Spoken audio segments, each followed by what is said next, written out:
আসসালামু আলাইকুম।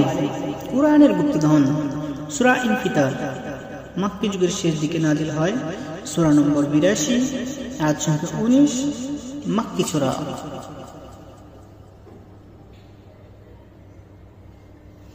সূরা ইনফিতার নাজিলের ধারাবাহিকতা অনুযায়ী 82তম সূরা।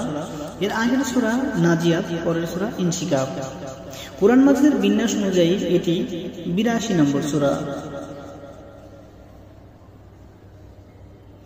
সূরা ইনফিতারের অর্থ, ইনফিতার মানে কোনো কিছু কেটে যাওয়া।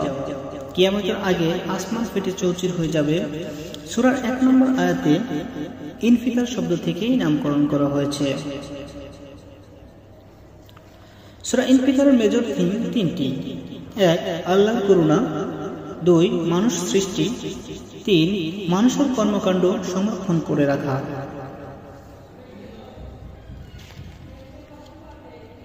সূরা ইনফিতারের 3টি সেগমেন্টে ভাগ করা হয়েছে। প্রথম অংশ বিদীর্ণ আকাশ। যখন আকাশ ফেটে যাবে, তারকাগুলোর পতন ঘটবে, সাগরগুলো ভীষণভাবে প্লাবিত হবে। কিয়ামতের এরকম বর্ণনার মধ্য দিয়ে সূরাটি শুরু হয়। মাঝের অংশে আল্লাহ তাআলা মানুষকে ও মানুষ বলে ডাক দেন। এরপর তাদেরকে যেসব নিয়ামত দিয়েছেন তা স্মরণ করিয়ে দেন। সূরার শেষ অংশে দেখানো হয় আল্লাহর অনুগত ও অবাধ্য লোকদের পরিণতি, ফজিলত।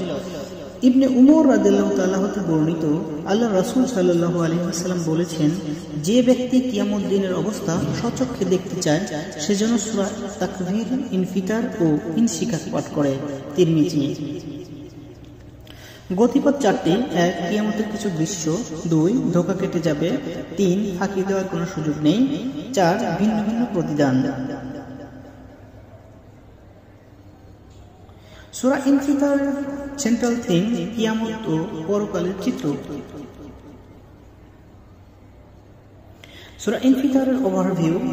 1 থেকে 5 নম্বর আয়াতে কিয়ামতের সূচনার দৃশ্য মানুষের সামনে উপস্থাপন করা হয়েছে।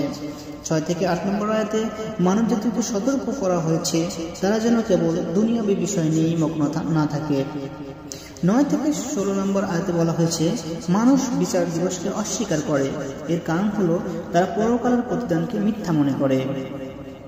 17 থেকে 19 নম্বর আয়াতে বলা হয়েছে শেষ বিচারের দিনটি হবে ভীষণ ভয়ানক, সেদিন কেউ কারো কাজে আসবে না।